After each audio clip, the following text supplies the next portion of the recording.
Flames raced down the dry slopes of Peavine Peak and into the edges of northwest Reno with terrifying speed. Within hours of its discovery on Saturday, August 22, 2026, the Hawk fire had exploded across thousands of acres of grass and brush, driven by strong winds and critically low humidity. By Sunday, it had scorched more than 15,000 acres, roughly 23 square miles, with zero containment. Mandatory evacuation orders covered about 42,000 residents. Another 45,000 people sat in warning zones, told to be ready to leave at a moment's notice. In total, nearly 90,000 people found themselves under some form of evacuation notice as smoke choked the skies and embers threatened homes on the growing urban edge of Nevada's second largest city. How many homes or buildings have been damaged or destroyed by this fire? The fire began around 11:15 to 11:30 a.m. local time near Hawk Meadow Trail, about a mile north of Cold Creek Trail in the Somerset area, northwest of Reno, within the Humboldt-Toyabe National Forest. Officials later confirmed it was human-caused, though the precise ignition source remained under active investigation. Red flag conditions were already in effect. Southwest winds of 15 to 25 miles per hour, with gusts to 40 miles per hour or higher, and relative humidity dipping as low as 18%. Dry fine fuels, short grass and brush, allowed the fire to make rapid, wind-driven runs. It pushed northeast and then shifted with the erratic winds, jumping roads and challenging firefighters' ability to hold lines. By the end of the first day, the blaze had already grown into the thousands of acres. Overnight and into Sunday, it continued expanding, reaching approximately 15,040 acres, according to National Interagency Fire Center mapping. Containment remained at 0%. Fire behavior was described as extreme. Crews reported the fire jumping over apparatus at times and making it difficult to reach hotspots safely. Aerial resources, including large air tankers and helicopters, dropped water and retardant, while ground personnel, swelling into the hundreds and approaching or exceeding 800 at peak staffing, worked to protect structures and keep the fire from advancing further into developed areas.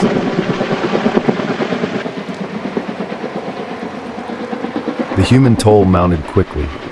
At least 6 people were injured, 3 civilians and 3 first responders. No deaths were reported in the early days of the fire. Multiple structures, including homes, were destroyed. Exact counts were difficult to establish while the fire remained active and access was limited for damage assessment teams. Social media and local reports showed scorched foundations, burned vehicles, and the skeletal remains of properties in the path of the flames. Neighborhoods near the base of Peavine Peak and in areas such as those around Blackfoot Way and Seneca Drive suffered direct impacts. Evacuation zones expanded repeatedly as the fire grew and winds shifted. Go Now orders encompassed large portions of northwest Reno and the North Valleys, including areas around Somerset, parts of Golden Valley, Lemon Valley, Stead, and Cold Springs, and pushed toward the edge of the University of Nevada Reno campus. Warning zones added tens of thousands more.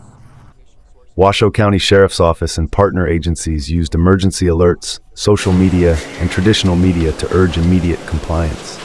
Residents described frantic departures, grabbing medications, pets, and a few belongings as smoke darkened the afternoon sky and flames became visible on the ridges. Infrastructure felt the strain. Sections of U.S. Highway 395 were closed in both directions for stretches north of Reno, complicating evacuations and response. Other local roads were shut down. Nearly 10,000 customers lost power. Reno Stead Airport restricted general aviation operations. An emergency room in the North Valleys was evacuated and closed. Parks and open spaces, including Ranch San Rafael Regional Park, were closed. Washoe County School District canceled classes on Monday, with limited exceptions, and other institutions adjusted schedules. Temporary shelters opened, including space at the Reno Sparks Convention Center. Earlier sites filled as people sought safety. Large animal shelters were designated for livestock and horses. Nevada Governor Joe Lombardo declared a state of emergency for Washoe County, mobilizing the National Guard, including helicopter crews and troops to support law enforcement in securing evacuated areas. Unified Command brought together local fire departments, Truckee Meadows Fire Protection District, Reno Fire Department, the U.S. Forest Service, state resources, and mutual aid. Incident commanders emphasized that the fire was far from controlled and that shifting winds could still push flames into denser neighborhoods. The broader context was familiar to a region that has faced repeated wildfire pressure in recent years. The interface between wildland fuels on the forested and brushy slopes of the Sierra Nevada foothills and rapidly growing residential development created a classic high-risk setting.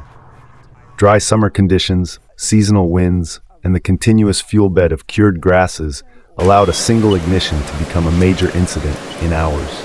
Residents who had already experienced previous fires in the North Valleys and surrounding areas recognized the warning signs immediately. As of Monday, August 24th, the Hawk Fire remained a dynamic, uncontained incident.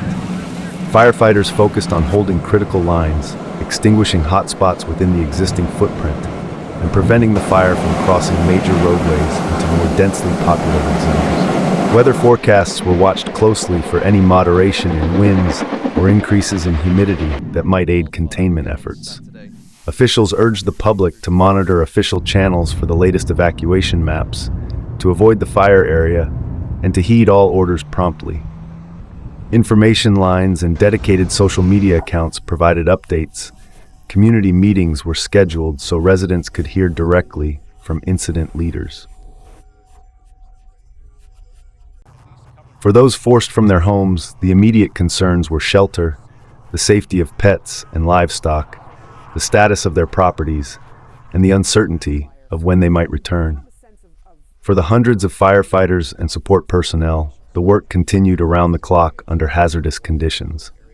The Hawk Fire had already rewritten the landscape northwest of Reno, destroyed homes, injured residents and responders, and upended the lives of tens of thousands.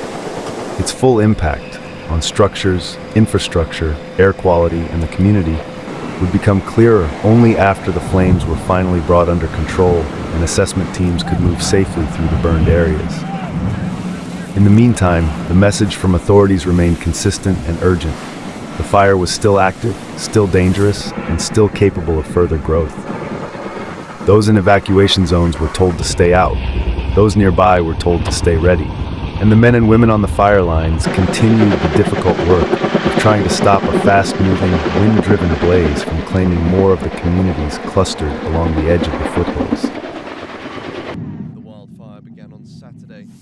Thank you for watching World Weather Report, your source for real-time updates and in-depth analysis of nature's most powerful events, from hurricanes and typhoons to floods, earthquakes, and wildfire. Note, some footage is illustrative. Stay informed, stay prepared, and stay safe.